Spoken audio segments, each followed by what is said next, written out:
하늘의 주님, 모든 온 천지 만물을 창조하신 나의 주, 나의 아버지 하나님, 이 시간 어려운 중에도 예배하고자 합니다. 하나님께서 택하시고 부르시고 구원하셔서 세우신 모든 주의 사람들을 불쌍히 여기셔서 이 시간 모든 각자의 처소에서 예배하는 모든 신령들을 축복하셔서 평화를 허락하여 주시고 하나님의 말씀을 들을 수 있게 하시며 그 말씀을 마음판에 새기고 이 악한 세계 가운데서 빛처럼 소금처럼 행할 수 있도록 주님께서 축복하여 주시옵소서. 예배하는 모든 시간 가운데 주님께서 함께하여 주실 것을 믿고 감사드리며 예수님의 이름으로 기도합니다. 아멘. 나의 가장 낮은 마음 하나님 사랑하겠습니다.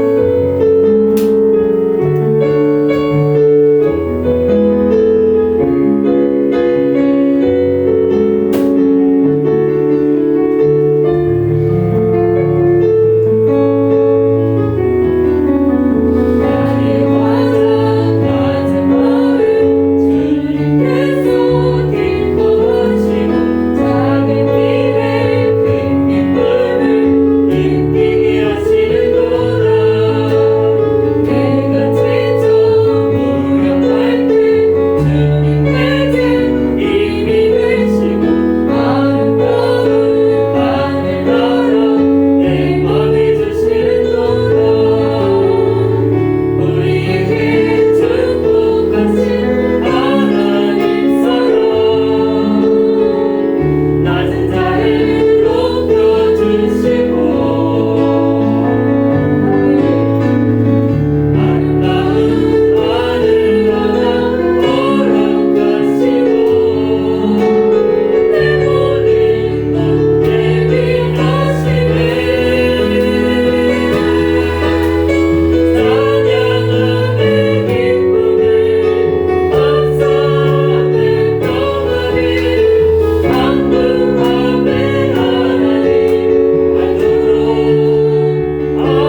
경배하오니 다시금 주님을 높이며 찬양하십시다. 주님을 찬양하오 주님을 경배합니다.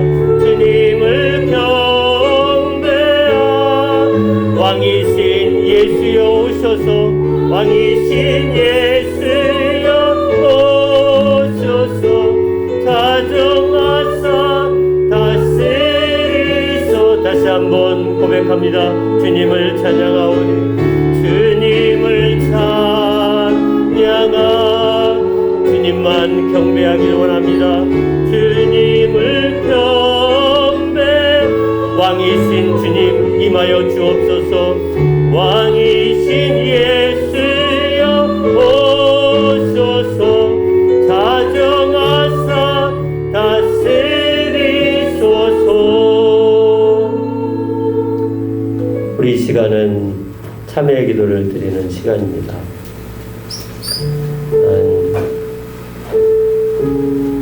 제 생각에는 비대면 예배를 작년에 3차례나 걸쳐서 비대면 예배를 드렸기에 올해 1월 넷째 주부터 이제 모여서 예배 드리기 이제 한 6개월째, 이제 7개월째 들어서기 때문에 더 이상 이제 비대면 예배까지는 안 할 거라 생각을 했었는데,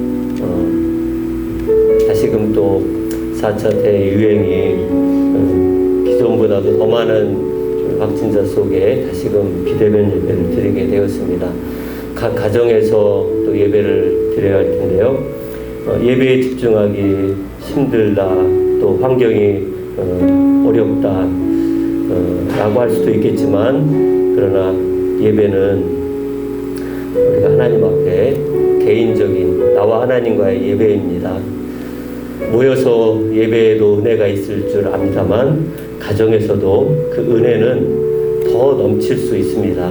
여러분이 속해 있는 가정에서도 거기가 예배 주의 전이 되게 하시고, 여러분이 있는 거실, 여러분이 있는 안방과 다른 작은 방이 하나님의 임재가 있는 그런 예배가 될 수 있도록, 혹여 우리가 죄로 인하여 회개하지 못하는 것이 있다면 이 시간 마음과 뜻과 정성을 다하여 주님 앞에 자복하며 회개하며 주님이 우리 예배 가운데 임하실 수 있도록, 가정에서 예배 드릴 때 임하실 수 있도록, 방에서 주일 예배 드릴 때 핸드폰 앞에서, TV 앞에서, 컴퓨터 앞에서 예배 드릴 때에도 주의 은혜가 우리를 작용하여 주시고 우리를 붙들어 달라고 함께 참회의 기도를 드리며 예배 가운데 나가십시다. 같이 기도합니다. 거룩하시고 자비로우신 주 아버지 하나님, 아버지 하나님이여, 우리의 죄와 허물과 주님 앞에 내려놓고 주의 이 은혜를 구하며 주의 긍휼을 구하며 주의 임재를 구합니다. 아버지 하나님이여, 모여서 예배 드려도 늘 부족한 우리의 모습인데, 또 다시금 비대면 예배로 가정에서, 또 TV 앞에서, 핸드폰 앞에서 하나님 더 집중하고 더 예배를 드려야 하는 이 상황에 처해 있습니다. 은혜를 한량없이 부어주옵시고 또 주님을 붙들게 하시고, 이와 같은 어려운 때에 하나님 우리 믿음을 보시고 우리 예배를 보실 줄 믿사오니 아버지 하나님의 은혜를 한량없이 베풀어 주시는 귀한 시간 되게 주옵소서. 만일 우리가 우리 죄를 자백하면 그는 미쁘시고 의로우사 우리 죄를 사하시며 우리를 모든 불의에서 깨끗하게 하실 것이요. 아멘. 성시 교독합니다. 교독문 5번입니다. 교독문 5번 시편 8편입니다. 성시교독 교독문 5번 시편 8편 교독합니다. 여호와 우리 주여, 주의 이름이 온 땅에 어찌 그리 아름다운지요. 주의 대적으로 말미암아 어린아이들과 젖먹이들의 입으로 권능을 세우시며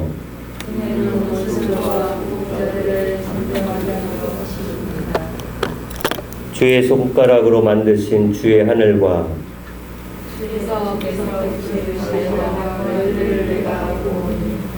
사람이 무엇이기에 주께서 그를 생각하시며 우리가 무엇이기에 주께서 우리를 돌보시나이까. 그를 하나님보다 조금 못하게 하시고 영화와 존귀로움을 시키셨나이다. 주의 손으로 만드신 것을 다스리게 하시고 만물을 그의 발 아래 두셨으니 모든 새와 양과 들기름이며 국민의 새와 바다의 물고기와 바다의 한양것입니다. 다 같이 여호와 우리 주여 주의 이름이 온 땅에 어찌 그리 아름다운지요. 아멘. 세번역 사도신경으로 나의 신앙을 고백합니다. 나는 전능하신 아버지 하나님 천지의 창조주를 믿습니다. 나는 그의 유일하신 아들 우리 주 예수 그리스도를 믿습니다. 그는 성령으로 잉태되어 동정녀 마리아에게서 나시고 본디오 빌라도에게 고난을 받아 십자가에 못 박혀 죽으시고 장사된 지 사흘 만에 죽은 자 가운데서 다시 살아나셨으며 하늘에 오르시어 전능하신 아버지 하나님 우편에 앉아 계시다가 거기로부터 살아있는 자와 죽은 자를 심판하러 오십니다. 나는 성령을 믿으며 거룩한 공교회와 성도의 교제와 죄를 용서받는 것과 몸의 부활과 영생을 믿습니다. 아멘. 자비와 긍휼이 많으신 주 하나님 아버지, 오늘 주님 앞에 사랑하는 성도들이 함께 모여 예배하기를 원합니다. 아버지 하나님, 코로나19가 끊임없이 계속되어져 가는 가운데 다시금 비대면 예배로 예배를 드리오니 각 가정에서 또 거실에서 가족들이 함께 예배할 때 하나님 하늘 없는 은혜를 베풀어 주옵소서.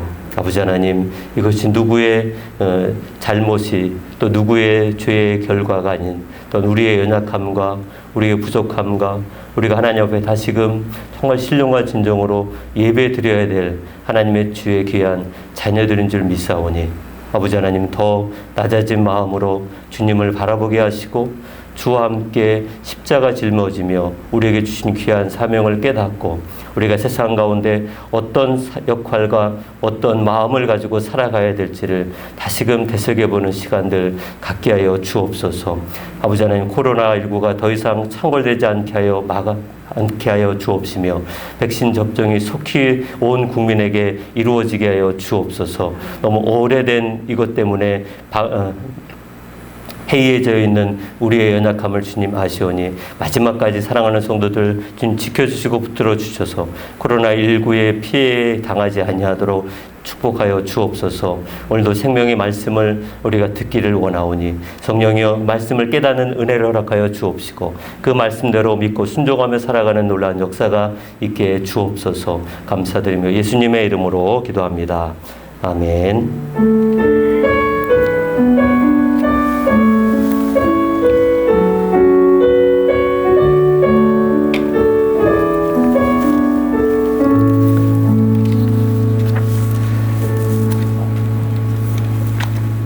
예, 교회 소식 전합니다. 코로나19 4단계가 격상이 되었습니다. 4단계 알파라고까지 할 정도로 지금 최고 단계로 접어들었습니다. 그래서 교회는 이제 오늘부터 주일 예배를 이제 비대면으로 전환하여 드립니다. 주일 예배는 여러분 이제 인터넷 유튜브에서 큰숲교회를 통해서 보실 수 있고 11시에 또 네이버 밴드로도 볼 수가 있습니다. 또 지금 사실 네이버 밴드에서는 네이버 밴드에서만 또 지금 라이브 밴드로 진행되고 있는데 그것은 여러분들이 함께 살펴보시며 가정에서 가족들과 함께 또 철저하게 11시에 예배 준비 잘 하셔서 헌금도 하고 또 옷도 잘 갖춰 입고 마음을 다해서 가정에서의 교회 예배를 아름답게 드려주시기를 바랍니다. 거리두기 4단계 동안에는 주중 수요예배와 새벽기도, 금요기도회를 쉬도록 하겠습니다. 돌아오는 토요일 교회 청소는 이남 전도회입니다. 다른 광고들은 참고하시기를 바랍니다. 오늘 찬송 187장 비둘기같이 온유한 은혜의 성령 오셔서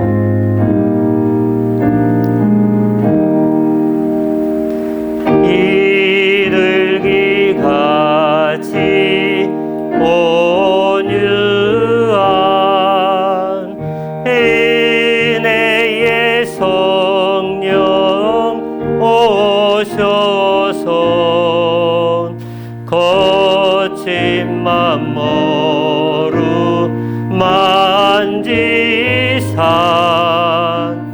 위로와 평화 주소서. 진리의 빛을 비추사 주의 길 바로 걸으면 주님을 옆에 모시고 경건히 살게 하소서. 주님과 동행하면서 거룩한 길로 행하면 진리의 예수 붙잡고 길 잃지 않게 하소서. 연약한 나를 도우사 하나님 나라 이르러 주님의 품에 안기는 영원한 안식 주소서. 아멘.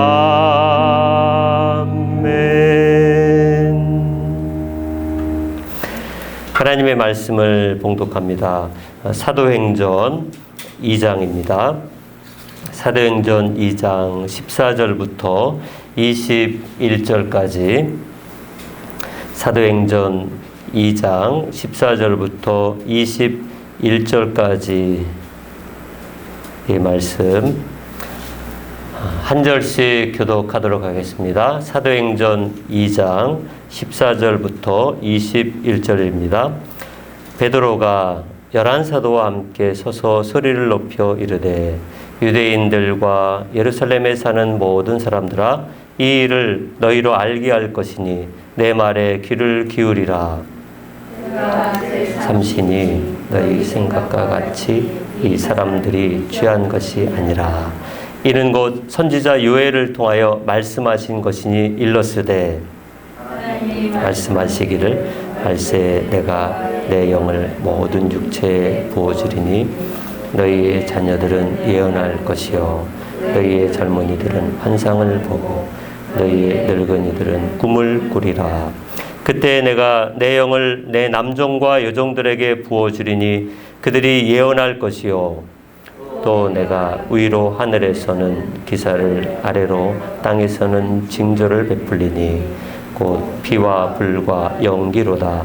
주의 크고 영화로운 날이 이르기 전에 해가 변하여 어두워지고 달이 변하여 피가 되리라. 누구든지 주의 이름을 부르는 자는 구원을 받으리라 하였느니라. 아멘. 우리 앞뒤 좌우로 가정에서도 다시 한번 마음을 담아서 인사 축복하십시다. 주의 이름으로 사랑합니다. 예. 예. 당신은 하나님의 사람입니다. 당신을 통해서 예수 그리스도가 증거됩니다. 시작. 예. 당신을 통해서 예수 그리스도가 증거됩니다. 예. 아멘. 저는 이제 늦게 고2 때 예수 믿고 군대를 갔다 오고 나서 이제 청년 회장이 됐었습니다. 교회가 시골 교회인데 전도사님이 없다 보니 청년 회장이 되면 웬만한 것들을 다 하게 되는데 다른 건 다 할 수 있는데 제가 정말 그 마음에 부담되는 한 가지가 있다면 이제 간혹 청년들이 가끔 이제 토요일 날 노방 전도를 합니다. 노방 전도를 하면 어디서 하냐면 제 시골을 이제 바란이 제 시골인데 바란 장터에는 정중앙에 하나 있는 정중앙 사거리가 있어요. 앞에는 경찰서고 오른쪽은 농협이고 왼쪽에는 철물점. 지금도 이제 그대로 있는데 그 사거리에서 제 친구는 이제 기타 치면서 찬양하고 저는 이제 청년회장이다 보니까 또 옆에서 같이 찬양도 해야 되는데 거기까지는 괜찮은데 이제 중간중간 선포를 해야 돼요. 선창을 해야 되잖아요. 예수 믿으세요. 예수 믿으세요. 그럼 이제 회장이 됐으니 제가 이제 해야 되는데 예, 그 옛날 그 장터 정중앙 거기서 하기 시작하면 아무리 안 돼도 몇몇 사람들은 이제 제 동네 사람들을 볼 수밖에 없습니다. 그게 참 걱정이었어요. 아마 고주간 금요기도 때인가 기도를 많이 했던 것 같아요. 주님처럼 이 잔을 내게서 옮기시옵소서. 제발 무슨 핑계를 대서라도 이 노방전도 때 노방전도를 싫어하는 게 아니라 동네 사람들이 저를 보면 이게 참 그때만 해도 아직 거기까지는 믿음이 가지 않은 것 같아서 그게 굉장히 그게 큰 난관이었는데 어쨌든 안 할 수 없어서 이제 나가서 해보자. 정신없이 해보자 해서 시작하는 순간 그때부터 끝날 때까지 이게 마치 여러분 이제 필름이 끊긴 것처럼 생각이 안 날 정도로 거기에 저도 모르게 이제 굉장한 이제 몰입이 되고 또 찬양도 하고 복음도 전하고 예.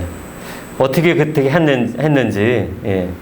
어떻게 기도회를 또 인도하고 어떻게 성경 공부를 같이 나누고 정말 사실 아무런 지식도 없고 누구한테 배운 것도 없이 그냥 직책이 주어졌으니 또 열심히 마음을 가지고 하긴 했지만 지금 생각해 보면 성령의 역사가 아니고서는 이제 그렇게 그 청년들과 함께 서서 찬양을 하고 또 말씀 복음을 전한다는 게 결코 제 성격상 혼자서는 도저히 할 수 없었을 때였습니다.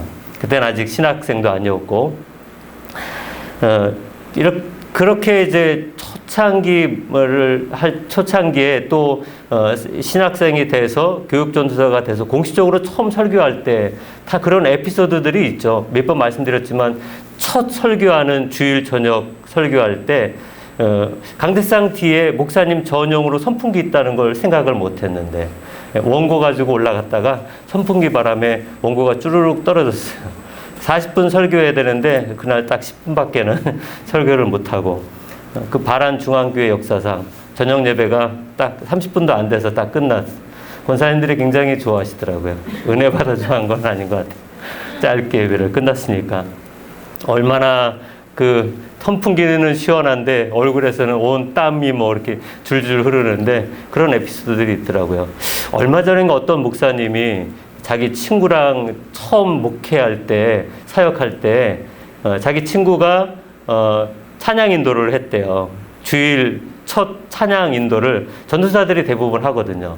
근데 찬송가를 이제 시작하는데 여러분 잘 아는 이제 변찮는 주님의 사랑과 아마 1절까지는 딱 괜찮은데 2절부터 이상한 흐름이 바뀌는데 2절에 이제 우리를 깨끗게 한 피는 무궁한 생명의 물일세 생명의 구원을 받은 자 하나님 찬양을 합시다. 며칠 후 요단강 건너가 만나리 딱딱 맞죠? 며칠 후 2절 3절 성도들도 이상한데 안 되겠다 싶어서 장로님이 4절 때는 마이크를 껐다고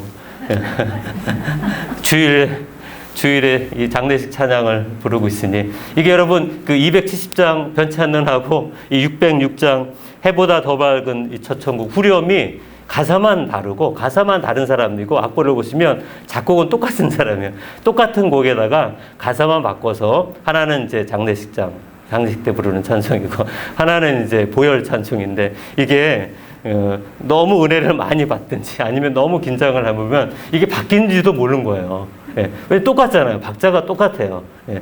나중에 한번 불러보시면 똑같다는 것을 알게 됩니다. 간혹 여러분 그럴 때가 있어요. 저도 새벽에 보면 나는 이 가사라 이걸로 부르는데 멜로디는 전혀 다른 그런 경우들이 간혹 있습니다. 그 파란 장터에서 그렇게 서서 복음을 전했던 성령 충만했던 것처럼 오늘 우리가 살펴볼 말씀의 주인공 이제 베드로입니다. 베드로의 변화, 또 베드로의 설교는 어떤 영향력이었을까? 그 첫째는 베드로의 변화는 뭐의 역사다? 성령의 역사였다라는 것을 살펴볼 수가 있습니다. 사도 베드로의 신앙적인 변화, 바로 오늘 본문에서 우리가 살펴볼 수가 있는데, 여러분 간혹 사람들은 환경이 바뀌든지 어떤 직책에 따라서 변화될 수가 있어요. 어떤 경우에는 그것을 이제 직업병이라고도 할 수가 있습니다. 똑같은 일들을 계속 하다 보면 그렇게 변화되는, 자기도 모르게 변화되어 있는 모습들이 있어요. 그러나 신앙적인 변화는 이와 같은 직업적인 변화와 환경의 변화하고는 본질적으로 다릅니다. 그리스도인으로서 신앙인으로 예수님을 믿고 하나님의 자녀가 되는 경우에는 반드시 변화가 나타나야만 합니다. 영접했다는 것은 거듭났다는 것, 그리고 중생했다 그래요. 다시 태어났다. 여러분 잘 알고 있는 요한복음 3장에 니고데모가 어느 날 밤중에 예수님을 찾아갔잖아요. 이제 찾아갔더니 대뜸 예수님이 무엇을 강조하냐면 거듭남으로 니고데모에게 도전을 주고 있습니다. 우리 요한복음 3장 5절 말씀 같이 읽어보실까요? 시작. 예수께서 대답하시되 진실로 진실로 내게 이르노니 사람이 물과 성령으로 나지 아니하면 하나님의 나라에 들어갈 수 없느니라. 하나님을 안다라고 하는 것과 주 안에서 예수를 믿음으로 다시 새롭게 거듭나고 중생해서 변화받은 그리스도인으로 산다는 것, 차이가 있을 수 있다는 것입니다. 자, 그러면서 니고데모는 그렇게 예수님이 말씀을 전해도 잘 깨닫지를 못하자 무엇으로 다시금 더 설명을 하냐면 요한복음 3장 8절에 가보면 이렇게 이야기해요. 시작. 바람이 임의로 불매 네가 그 소리는 들어도 어디서 와서 어디로 가는지 알지 못하나니 성령으로 난 사람은 다 그러하니라. 자, 그렇다면 거듭남의 역사, 영생의 역사, 그리고 이 신앙의 변화의 역사는 내 노력이 아니라 성령의 역사인 것을 우리가 깨닫게 됩니다. 내가 열심히 하면은 변화되겠지. 물론 그게 전혀 도움이 안 되는 건 아니지만, 그러나 내 열심으로 내 신앙이 변한다는 것이 아니라 성령께 붙들림 바 되어 성령에 의존되어 성령으로 말미암아 변화되는 것이 하나님이 우리를 기쁘시게 하는 놀라운 삶의 역사인 줄 믿습니다. 이 놀라운 변화가 이 사도행전 2장을 통해서 베드로를 비롯한 11명의 사도들과 그 마가의 다락방에 모여 있었던 그 120문도를 통해서 나타났습니다. 여러분 대표적으로 오늘 우리는 이 사도 베드로를 좀 보겠는데요. 사도 베드로의 인생에 AD와 BC가 두 번이나 있는 것 같아요. 처음에는 3년 전 예수님을 처음 만났을 때, 만나기 전과 만나고 난 다음이 또 달라지겠죠. 그런데 오늘 여기 사도행전 2장에 와보면 또 베드로의 변화가 완전히 극과 극으로 180도 다른 삶으로 변화되어 있는 것들을 봅니다. 자, 이런 변화의 그 기점에는 어떤 영향력이 있었는가? 그래서 아마 오늘 처음 예수를 믿고 성경을 처음 읽어본 사람이 사도행전 2장에 나타나는 베드로를 보다가 복음서에 나타나는 베드로를 보면 이 사람 다른 사람인가 싶을 정도로 엄청난 변화를 겪고 있는 베드로. 그러나 이와 같은 엄청난 변화는 베드로만 있는 게 아니더라고요. 사도행전 그 13장 9장부터 쭉 나오는 또 한 사람이 있어요. 바로 사울이라고 하는 바울. 예수를 믿기 전과 그리고 그가 복음 전하는 것으로 바뀐 것을 보면 실로 대단한 그런 변화를 두 사람을 통해서 뿐만 아니라 구약 성경 또 신약 성경 여러 곳에 예수를 만남으로 말미암아 변화된 사람들을 우리가 많이 볼 수 있습니다. 여러분 삭개오 같은 사람 보세요. 주님을 만나고 나서 그의 삶의 변화가 어떻게 되는지. 자, 그러니 이와 같은 놀라운 변화들은 성경 속에만 있느냐? 아니죠. 우리 기독교 역사 가운데도 주님을 만남으로 말미암아 완전히 삶이 바뀐 사람들이 많이 있는데, 그 가운데 가장 대표적인 사람을 저는 여기 이탈리아 아시시의 성자라고 하는 프란체스코를 들 수가 있을 것 같아요. 프란체스코는 이제 카톨릭에서 아주 유명한 성자로 취급받긴 하지만, 이 프란체스코는 가정이 굉장히 부유한 가정이었다고 합니다. 돈이 굉장히 많아서 그냥 뭐 흥청망청 써도, 평생을 써도 모자라지 않을 그런 부잣집의 사람이었는데, 이 프란체스코가 어느 날 이 예수를 만나게 됩니다. 예수를 만나고 회심함으로 인한 다음에 이 프란체스코는 자기가 어떻게 하면 예수님처럼 살아갈 수 있을까? 예수님의 삶을 본받고 싶은 그 프란체스코가 내린 결단은 뭘까요? 자신의 모든 부를 다 남김없이 다 가난한 사람들에게 나눠주고, 심지어 자기가 입고 입던 멋있는 옷들, 신발도 다 나눠주고, 허름한 옷만 입고 정말 행색이 거지 같은 행색이지만 그 삶을 통해서 주님을 닮아가고자 했었던 그런 삶. 우리나라에도 그와 같은 사람이 있는데요. 그 사랑의 원자탄, 누구죠? 고 손양원 목사님.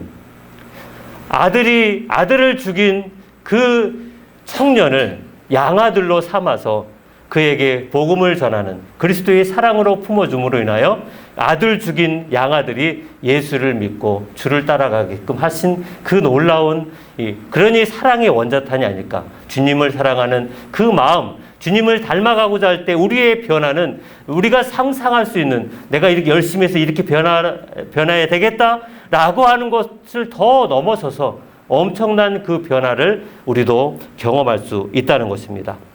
사랑하는 성도 여러분, 사도 베드로는 겁쟁이요, 배신자요, 두려움에 사로잡혀서 예수님을 모른다고 부인했던 자였습니다. 그가 그렇게 담대히 복음을 전할 수 있었던 것은 그가 예수님과 함께 3년 동안 훈련을 잘 받아서, 물론 훈련 정말 중요합니다. 그러나 증인이 될 수 있었던 그 놀라운 변화는 바로 성령 하나님의 역사였다는 것입니다. 그와 같은 것이 2000년 전에만 있는 것이 아니라 지금도 예수를 믿는 저와 여러분들에게도 포기하지 말고 내 삶의 놀라운 변화를 내 어떤 노력이나 내 의지에 두지 마시고, 여러분, 우리의 의지와 우리의 노력이 항상 좋은가요? 아니잖아요. 은혜 받을 때는 모든 걸 다 할 수 있을 것 같은데, 은혜가 말말라지면 뭐 하루아침에 나의 신앙이 무너지는 경험들을 여러분 끊임없이 많이 하셨을 것 같아요. 그럴 때마다 사단은 끊임없이 공격하잖아요. 너는 이것밖에 안 된다. 너의 신앙은 이것밖에 안 된다. 그냥 포기하게 만들고 그냥 그러려니 하면서 예전처럼 돌아가는 신앙생활로 전통에 묶여서 그냥 살게 합니다. 그 얼마나 큰 낭비일까요? 사단의 공격이죠. 그러나 여러분, 우리는 우리의 노력으로 변화를 이루려고 하지 마시고 나의 변화를 성령께 맡겨야 돼요. 성령의 역사를 사모하고 성령의 충만함을 던져보면 우리도 충분히 베드로와 같이 주님을 담대히 복음 전하는 그리스도의 사람으로 세워줄 줄 믿습니다. 우리 하나 더 보시면, 두 번째는 베드로의 설교는, 다 같이 읽을까요? 시작. 사도 베드로의 설교는 성령의 능력이다.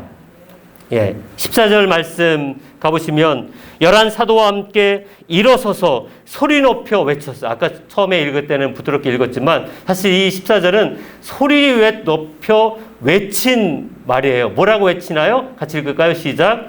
유대인들과 예루살렘에 사는 모든 사람들아, 이 일을 너희로 알게 할 것이니 내 말에 귀를 기울이라.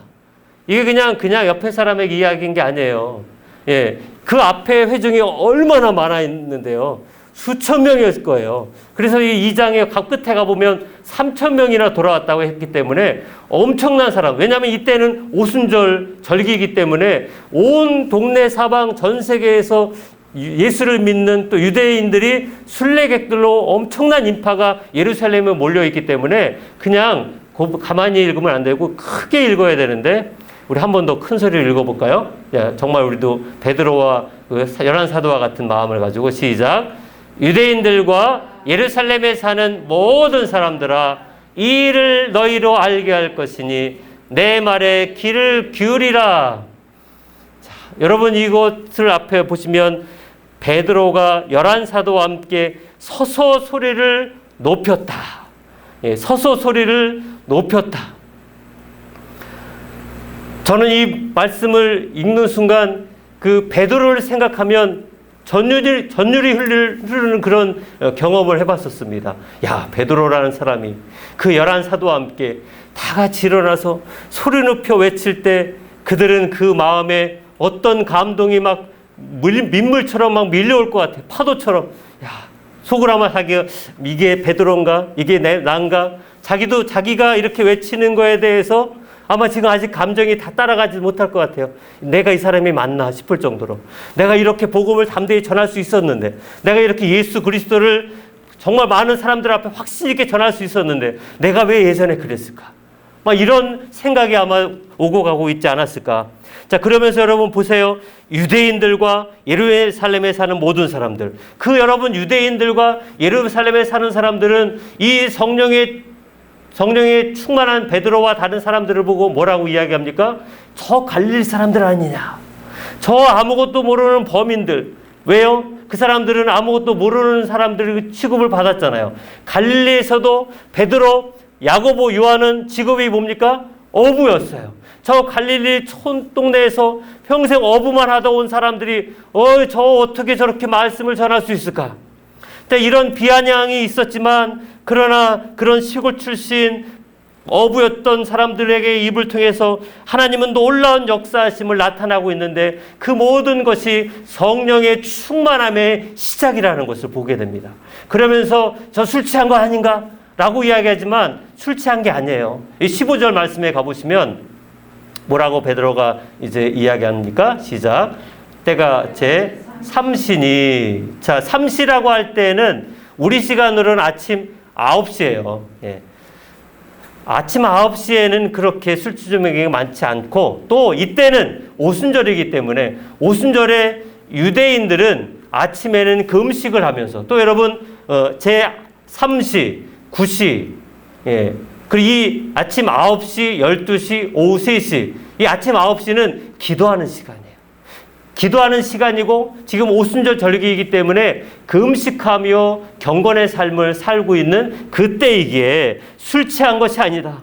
이건 그냥 술 먹은 것이 아닌 성령의 충만함, 성령의 역사하심으로 인하여 우리가 이와 같은 놀라운 변화를 경험하게 되었다. 마치 많은 사람들 앞에서 너희들도 우리처럼 예수 그리스도 안에 거하면 이와 같은 놀라운 변화를 경험할 수 있다. 라고 이렇게 도전하고 있는 것 같습니다. 베드로는 이 성령의 강림에 대해서 먼저 이것이 그냥 우연히 된 사건이 아니라 베드로는 곧바로 16절에 보시면 이 사건에 대한 성경적인 이 변증을 하고 있어요. 16절 읽어볼까요? 시작. 이는 곧 선지자 여엘을 통하여 말씀하신 것이니 일러스되.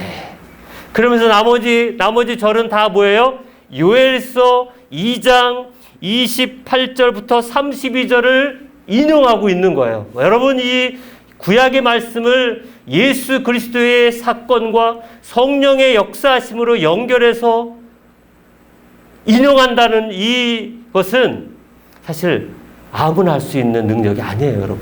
예. 이 정도의 능력은 당시에 유대 랍비 중에서도 최고의 바리새인 정도가 할 수 있는 실력인데 아까 말씀드렸잖아요. 베드로는 이력에 학력이 없었을 거예요. 그냥 평생 어부만 있다 온 사람인데. 여러분 이것이 바로 예수님께서 제자들에게 성령의 역사는 이와 같을 것이다 라고 제자들에게 십자가 지시기 전에 성령에 대해서 계속 이야기했던 것들인데 그 가운데 우리가 두 절을 좀 볼 텐데요. 요한복음 14장 26절 시작. 보혜사 곧 아버지께서 내 이름으로 보내실 성령 그가 너희에게 모든 것을 가르치고 내가 너희에게 말한 모든 것을 생각나게 하리라 가르쳐 주신대요. 누가요? 성령께서. 성령이 아니면 어떻게 베드로가 구약에 그것도 딱 요엘서를 예. 이게 사실 베드로의 설교라고 하지만 설교는 그 전에 이렇게 오래 준비해야 되잖아요. 그러나 지금 이 설교는 이렇게 많이 준비해서 갖고 온 원고를 갖고 온 설교가 아니라 즉흥적으로 성령이 그 입을 열어서 말씀을 막 전하게 한 거예요. 여러분, 이런 일들이 가능할 수 있어요. 우리도 여러분 노방전도 하기 전에 많이 기도하고 노방에 가서 자, 말씀을 전하는 순간 나도 모르게 입이 막 터져서 말씀이 막 나가는 일들이 지금도 어느 때라도 늘 비일비재할 수 있습니다. 뭘 의지할 때? 성령을 의지할 때. 성령의 능력을 사모하고 성령의 충만함을 사모하면 복음을 전할 뿐만 아니라 여러분의 일상의 삶 가운데서도 성령의 역사는 우리와 늘 함께 한다는 것을 믿을 수 있기를 바랍니다. 자, 이와 같이 또 하나 더 말씀 그 밑에 요한복음 16장 13절 시작. 그러나 진리의 성령이 오시면 그가 너희를 모든 진리 가운데로 인도하시리니 그가 스스로 말하지 않고 오직 들은 것을 말하며 장래일을 너희에게 알리시리라. 예, 장래일을 알리시리라. 바로 우리가 이제 왜 그러면 요엘서인가? 예. 여러분 선지서가 많이 있는데 왜 그 가운데 굳이 요엘서를 딱 꼬집어서 베드로가 이 성령의 역사하심 가운데 제일 먼저 요엘서를 인용하고 있을까? 왜일까요? 우리는 이 요엘서 하면 이 찬양을 아마 생각 잘 알죠. 마지막 날에 자녀들은 예언할 것이요 청년들은 환상을 보고 아비들은 꿈을 꾸리라. 주의 영이 임하면 성령이 임하소서. 마지막으로 이 찬양을 할까 하다가 우리 많이 했었기 때문에 제가 지금 이제 가사만 전했습니다. 우리가 이 찬양 바로 요엘서 2장에 나오는 그 가사를 찬양으로 많이 불렀습니다만 요엘서 2장에 특징이 있다면 크게는 두 가지예요. 그 작은 첫 번째는 바로 이 임박한 시기. 우리 본문에는 사도행전 2장 17절인데 같이 읽을까요? 시작. 하나님이 말씀하시기를 말세에 내가 내 영을 모든 육체에 부어주리니 너희의 자녀들은 예언할 것이요 너희의 젊은이들은 환상을 보고 너희의 늙은이들은 꿈을 꾸리라. 자, 여기 보시면 요엘서의 특징은 이 하나님 말씀하시기를 말세에 내가 내 영을 모든 육체에 부어준다. 말세라고 하는 이 임박한 시기가 요엘서에서 예언을 하고 있는데 그 말세가 지금 여기 사도 베드로는 성령의 강림함으로 인하여 시작이 됐다는 것을 선포하고 있는 것입니다. 여러분, 말세라고 하는 것은 어느 때입니까? 바로 예수님의 초림하고 예수님의 재림 그 사이를 말세라고 해요. 말세. 예수님의 초림, 아기 예수로 오셨을 때부터 예수님이 다시 오실 때까지 말세라고 하기 때문에 지금 우리가 살아가는 이 시기도 말세에 어찌 보면 끝자락일 수 있다는 것입니다. 교회 시대는 말세에 나타나는 하나님의 역사하심의 마지막 선물이에요. 우리가 지금 그 마지막 선물 가운데 놓여져 있다는 것입니다. 그러니 베드로는 성령의 충만함을 덧입고 요엘서의 말씀이 생각날 때 그는 그 떨리는 감정을 어떻게 추스르지 못할, 왜냐하면 말세가 본격적으로 시작이 되었구나. 무엇 때문에? 성령의 강림하심으로 인하여, 성령의 역사하심으로 말미암아. 여러분, 예수님이 그런 예가 많이 들었잖아요. 포도원 농부 예를 들어서 내가 그 전에 포도원에 소출을 얻기 위해서 내 종들을 먼저 보냈는데 그 종들을 때리고 또 종들을 또 보냈더니 또 때리고 죽이고 나중에는 내 아들 보내면 이제 소출을 나눠주겠지라고 했지만 그 아들까지 죽였으니 이제 내가 어떻게 하랴? 그들을 다 패워버리고 심판해버리고. 자, 그러니 여러분, 그 먼저 보낸 농부 종들은 구약의 선지자들, 그 다음 보낸 종들은 이 신약의 이 복음 전도자들, 또 그 아들 예수까지 어떻게 했어요? 십자가에 죽이고 말았어요. 이제 하나님이 하실 수 있는 마지막은 성령의 강림함으로 말미암아 임박한 진노가 펼쳐져 있다. 그래서 예수님의 메시지는 처음부터 끝까지 뭐예요? 회개하라입니다. 이제는 마지막이다. 회개하는 밖에는 없다라는 것입니다. 자, 이와 같은 역사가 왜 하나님의 놀라운 역사인지를 우리는 이 성령의 강림함으로 인하여 어떻게 됐습니까? 제일 먼저 나타나는 기적은 바로 세계 각국에 있는 사람들이 알아들을 수 있는 이 난곳 방언으로 하나님의 말씀이 선포되고 있다는 거예요. 모든 백성들이 하루아침에 하나님의 말씀을 들을 수 있도록 역사한다는 것입니다. 벌써 언제요? 2000년 전에. 그런데 지금도 여러분 하나님의 역사를 동시다발적으로 전 세계 사람들이 동시에 지금 다 볼 수 있어요. 다 들을 수 있어요. 무엇 때문에요? 예, 여러분 주머니에 있잖아요. 이게 핸드폰, 인터넷 때문에. 지금 인터넷이 더 발달되어 있기 때문에 지금은 정말 동시다발적으로 모든 사람들이 다 이제 우리 좀 이따 11시에 유튜브, 예, 온 동네 사람들뿐만 아니라 온 지구상에 있는 사람들이 동시다발적으로 다 말씀을 들을 수 있는, 한 말씀을 다 들을 수 있는 그런 때를 우리가 살아가고 있습니다. 한 가지 더 이 요엘서 2장의 중요한 특징은 뭐냐면 모든 육체에 부어주신다.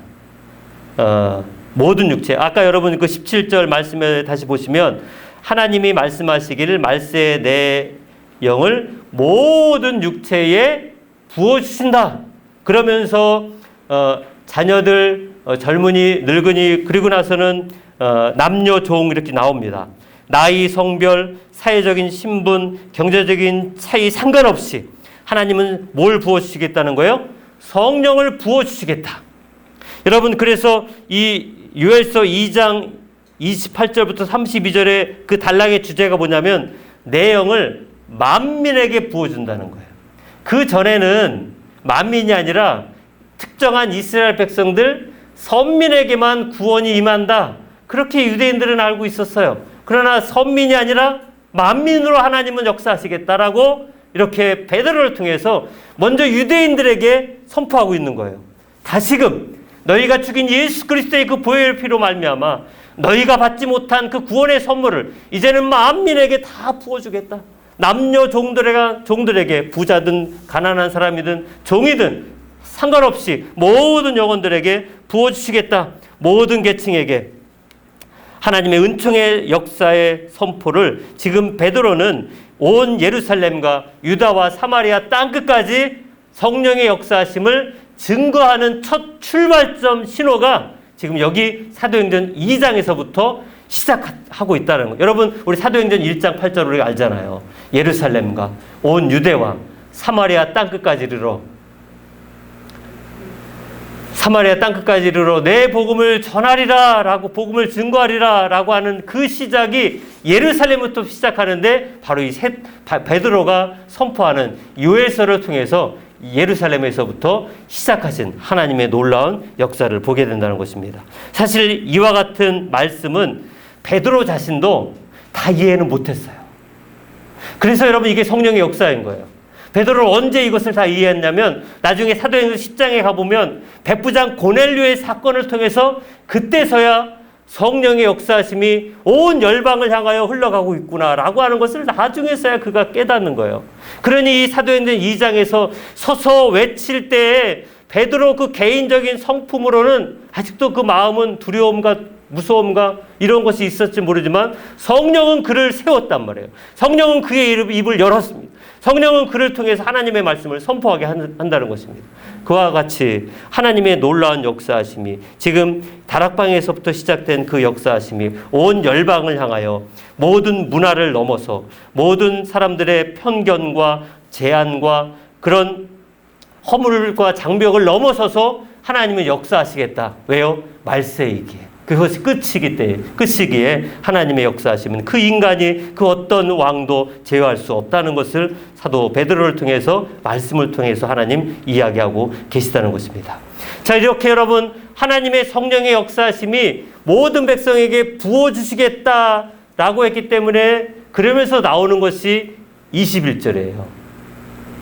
누구든지 주의 이름을 부르는 자는, 여기서 다시 말하면 성령이 부어주심으로 말미암아 누구든지 주의 이름을 뭐 할 수 있다는 거예요? 부를 수 있다는 거예요. 여러분 성령이 아니고서는 예수 그리스도를 주님이라 고백할 수가 없습니다.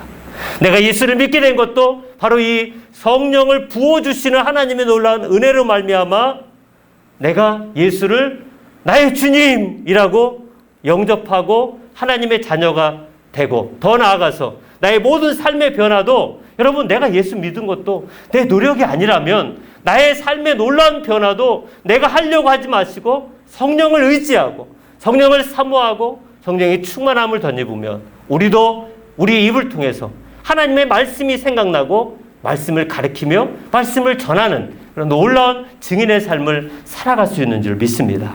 결론입니다. 사랑하는 근속교회 성도 여러분, 우리는 지금 말세에서도 그 끝자락인 말세의 짐 아래 살아가고 있습니다.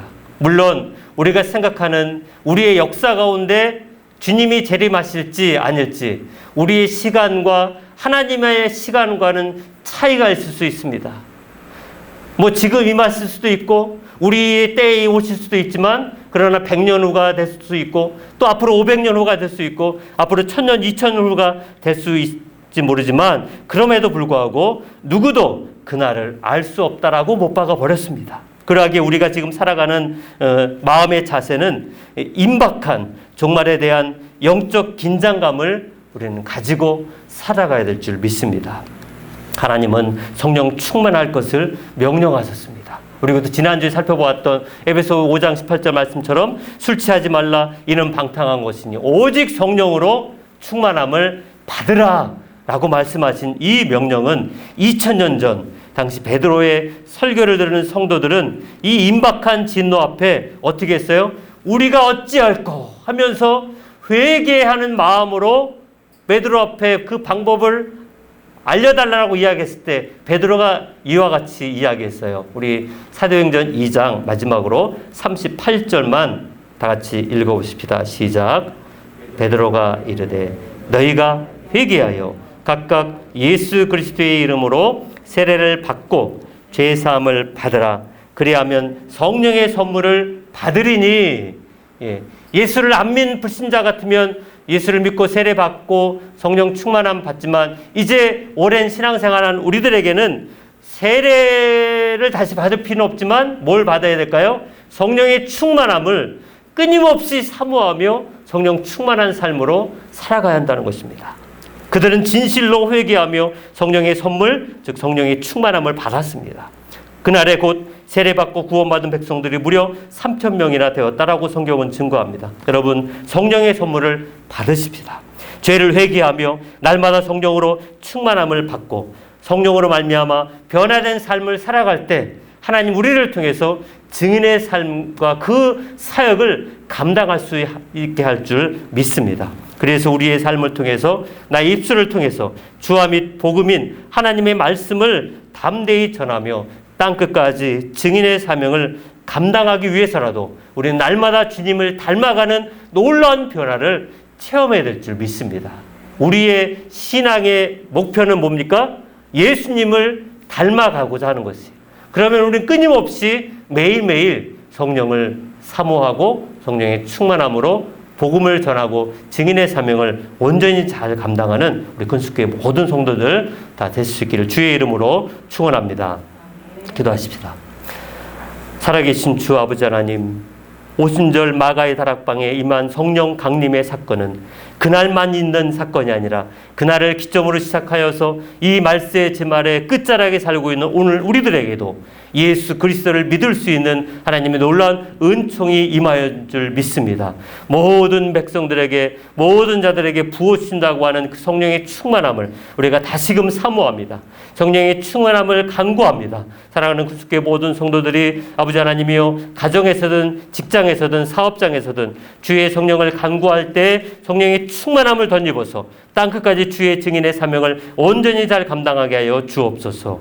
예수님의 이름으로 기도합니다. 아멘. 우리 찬송가 197장입니다.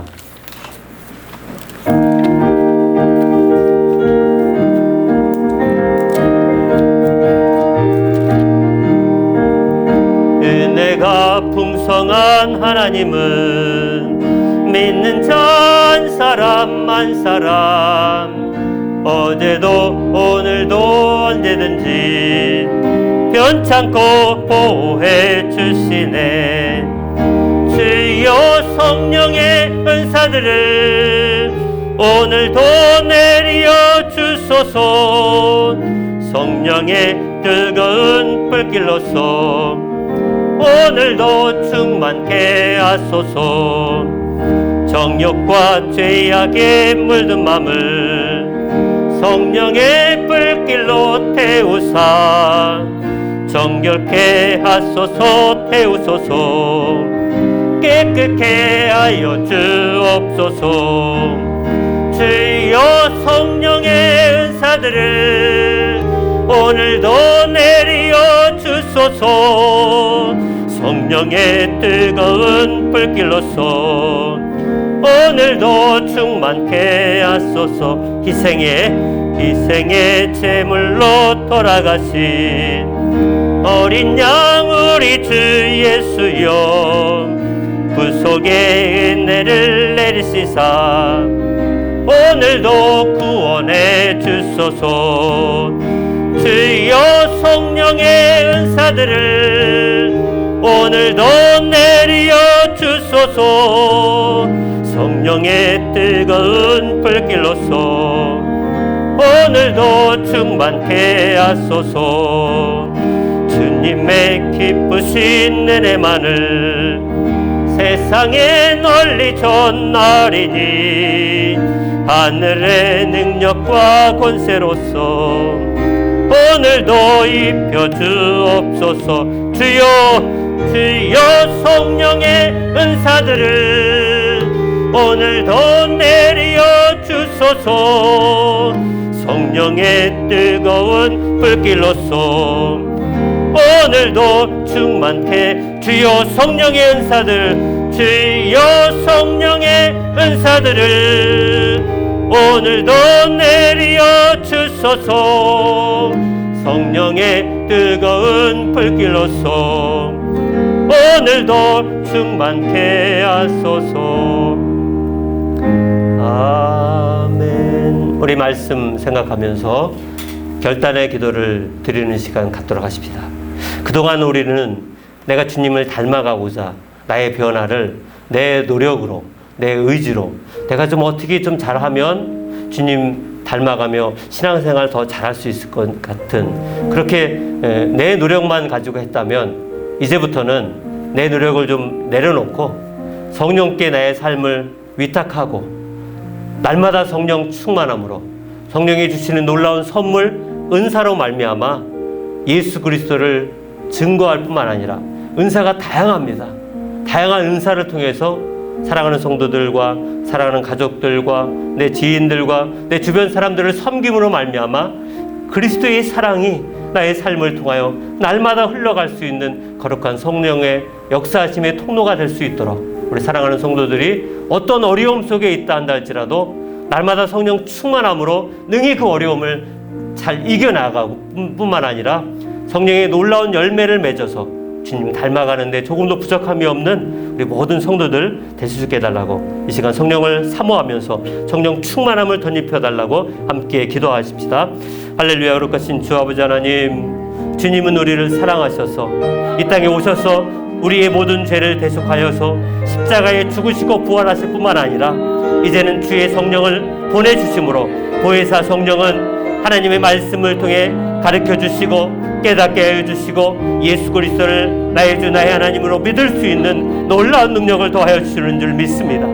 내 노력으로 변화를 이루려 하지 말고 성령에게 내 모든 삶을 위탁하여 성령이여 나를 다스려 주시고 나를 작용하여 주시고 나를 통해서 하나님 닮아갈 수 있도록 주님 닮아갈 수 있도록 나를 저 주님 복종하게 하여 주옵소서.